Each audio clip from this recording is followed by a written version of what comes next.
So the 50-year-old baby that threatened Kathleen Kennedy's job security was named Ryan Johnson, but the 50-year-old baby that may have saved it is named Baby Grogu. Hello, I started this gangster shit. This the motherfucking thanks I get. Hello, I started this gangster shit. And this the motherfucking thanks I get. Hello. If you're enjoying this content, hit that subscribe button. Join us. I hope that wasn't a spoiler. Welcome to Comic Artist Pro Secrets. I'm Ethan Van Sciver, 27-year veteran of the comic book industry, world's most charming and disarming, elegant, eloquent, and yet humble man.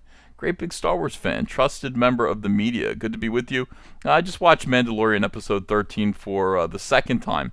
First time I watched it, I really liked it. I had a great time. It was full of fan service wankery, as they say. They say that, but it's an unkind thing to say.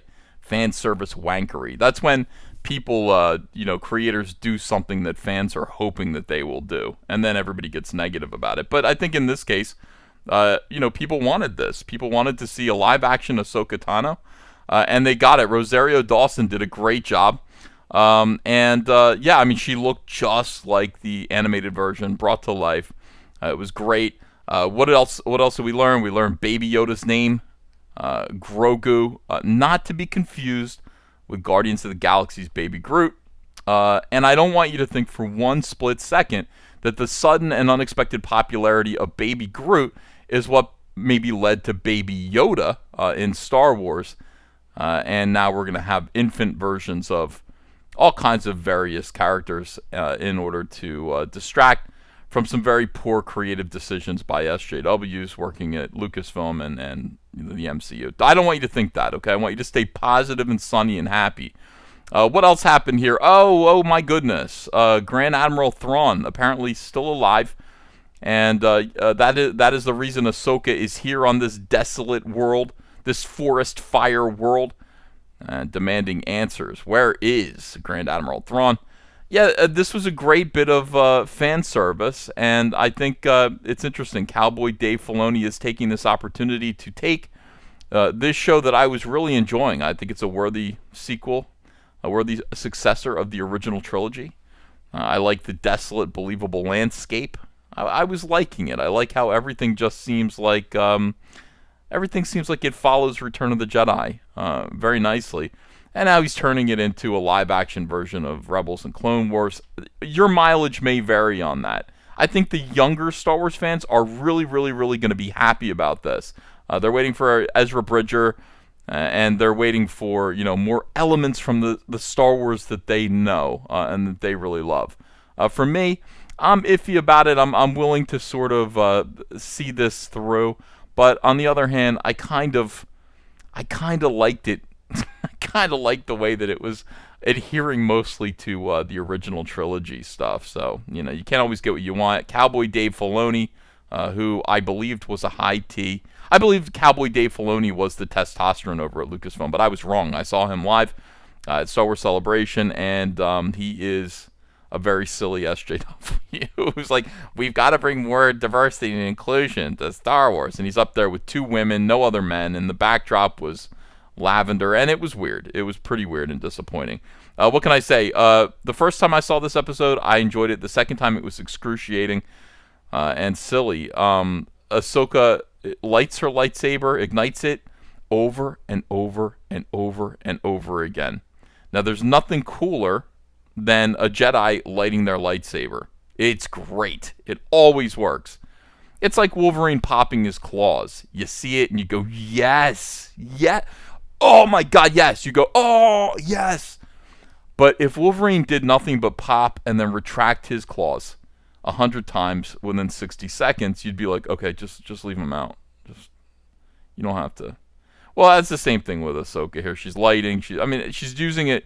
The reason why she's doing this because she's using it as a way to hide in the darkness, but it was a little bit too much, little too silly. And at one point, the second time I viewed it with my father, made my dad watch it. He found it to be a painful experience. He said that was like being. My dad is a Star Wars fan. He likes Clint Eastwood. He likes John Wayne. I thought he'd really like The Mandalorian, but aside from the fact that the screen is mostly black through 50%, I didn't realize this until I sat there and watched it with my dad, and he mentioned, he said, the screen is black constantly. I can't see what's going on. And I said, "Oh, I didn't realize that." He's like, "Are they hiding something? The budget, low budget?" No, Dad, they're spending $10 million per episode on this show. Considering the amount of money that they're spending, what the budget is, I mean, essentially they should light this thing up like the Overbrook Hotel, The Shining. Is it Overbrook? Did I get that right? The Shining Hotel. Instead, no, you're right. Everything is kind of clouded in darkness. It is peculiar. But no, this that annoyed me. So the second time, also, I noticed that Dave Filoni is not really that great of a director. This episode is full of wonderful. It's like a box of Lucky Charms, except that the oatmeal pieces are like corroded and moldy. Yeah, you're happy with the marshmallow bits. That's great. But then after those are gone, you're left with corroded, disgusting, moldy oatmeal bits. And the direction of this episode was plotting. It was slow. There were a lot of scenes of fake gravitas with characters that we don't care about. A lot of scenes of people walking, and you can hear their footsteps. A lot of scenes of people thinking about things. A lot of scenes of just... A lot of it could have been cut out. Let me just put it that way. This was, 45 minutes or so. That could have been 20 minutes. But still fun the first time around. I feel like going back and watching all of the other Season 2 episodes of Mandalorian over again and maybe doing like second viewing reviews. Like, is it as good the second time around as it is the first time? Because the second time around, this was like, yesterday's pizza. But in any case, hooray, look, Jeremy Griggs, your crush. This is a slimming. I might look like I lost about 70 pounds if I put that on. Jeremy Griggs, look, it's your crush, it's your wife, it's your hero. I wonder what Jeremy thinks of this. I'm going to see if he reviewed this episode and how he's reacting. All right, so this is the way forward. This is the way. This is the way for Kathleen Kennedy to keep her job. Is to allow other people to do stuff like this. Keep Jon Favreau on board. I'm excited about the Obi-Wan series. Very excited about that. That is going to be great. They just cast a female lead, co-star for that. I might make a video chronicling the Obi-Wan Kenobi, and that better happen. They might, knowing them, they pull back from these things. But what are we doing here? I mean, what is the end of this? How does Boba... So far with this season, how does Boba Fett, how does Bo-Katan, Ezra, Thrawn, Gideon, and those weird Snoke prototypes that are, in jars, how does this all fit into what's going on here? It's going to be interesting to see if they're able to kind of give us a cohesive answer by the end of the season. We'll find out. It's interesting. I think the fans probably got goosebumps. And that's great. That is that's a good thing. It's better than it's better than the myriad of other diseases that they were given from the Disney trilogy. Thank you, everyone. Let me know what you thought of this episode below, and comments are appreciated. Like, share, and please subscribe. I'll have 2 more videos up today. It's Black Friday. That means you get 3 videos today out of me because it's a special day. Thanks, everyone. See you soon. Bye.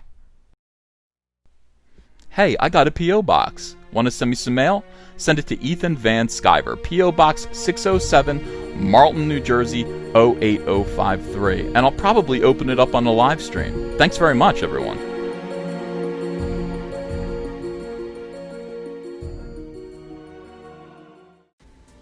Hey, you want to follow me on Twitter? Are you sure? Well, if so, I'm at Ethan Van Sciver. That's at Ethan Van Sciver. See you there.